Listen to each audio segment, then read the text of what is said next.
Hi, this is Calandra. In this video, we're going to cover an application dealing with the height of a projectile. A projectile is an object that is thrown, usually upward. So for this example, we have a football is thrown to another player. The height of the football above the ground in feet, t seconds after it is thrown, is modeled by the function s of t equals negative 0.02 t squared plus t plus 4. When will the football hit the ground? With this type of application, where you're given an equation, the important thing to know is what your variables represent. So notice that we're told the height of the football is modeled by this function. So that means our y value, which in this case is denoted s of t in our function notation, represents the height of the football.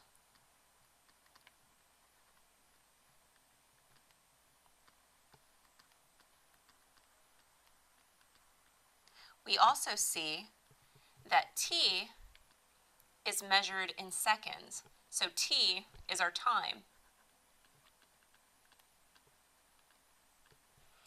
Now we need to make sure we understand what we're looking for. We want to know when will the football hit the ground.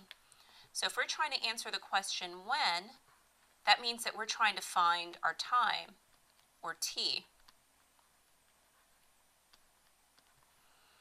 Okay, well, if the football hits the ground, the only other variable that we're dealing with aside from time is the height of the football. Well, what is going to be the height of a football if it's on the ground? That means that the height equals 0. It's 0 feet above the ground. So we're trying to find t when the height equals 0. So that means that the equation that we're trying to solve is 0 equals negative 0.02 t squared plus t plus 4. And so we have several ways that we can go about solving this, but I think the easiest way would be to use the quadratic formula.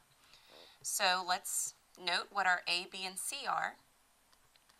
A is going to equal the coefficient of t squared, so that's negative 0.02. B is the coefficient of t, which is 1, since there's no number written there. And then c is our constant, equal to 4. Okay, so it's always a good idea, until you're really comfortable with it, to write out your quadratic formula. So in this case, we're dealing with t, not x. So our quadratic formula is that t equals the opposite of b plus or minus the square root of b squared minus 4 times a times c, the whole thing divided by 2 times a. So we want to substitute our values in. So we end up with t is equal to the opposite of b will be negative 1 plus or minus the square root. Well, I know b squared is always going to be positive, and in this case 1 squared is just 1, minus 4 times a times c. Negative 0.02 times 4 is negative 0.08. All of this divided by 2 times a.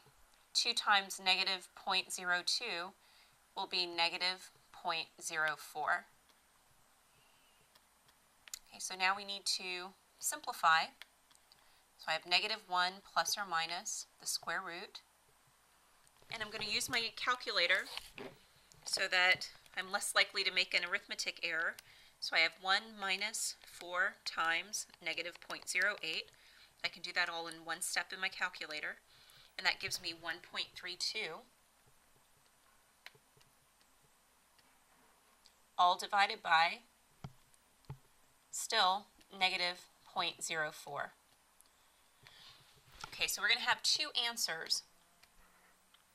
One with the positive radical, so 1 plus the square root of 1.32 divided by negative 0.04, and then also negative 1 minus the square root of 1.32 all divided by negative 0.04.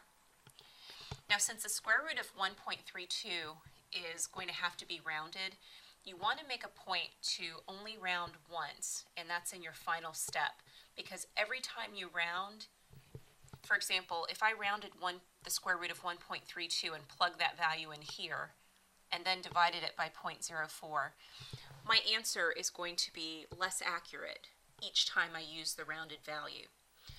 So what you can do to put this in your calculator in one step, just make sure you have parentheses around the numerator.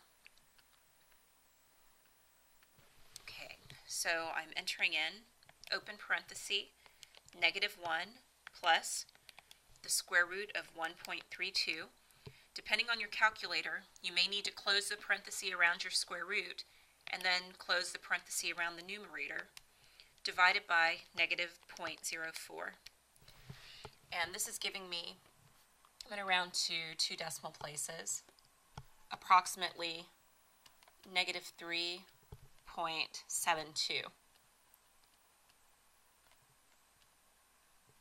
Okay, for my second value, I get approximately 53.72.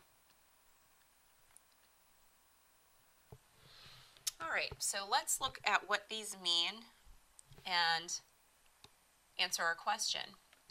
When will the football hit the ground? We found two possible values of t that we know represents time. Well, time cannot be negative, so I know that this first one cannot be the answer. It would have to be 53.72, and our units are seconds. Now, if you go back and look at the problem, we have somebody throwing a football, and we're saying that it's taking 53.72 seconds to hit the ground. If we just have a person throwing the football, no matter how good they are, this is probably not realistic. So that's just my fault for not picking more realistic values. But hopefully you understand the process for solving this problem.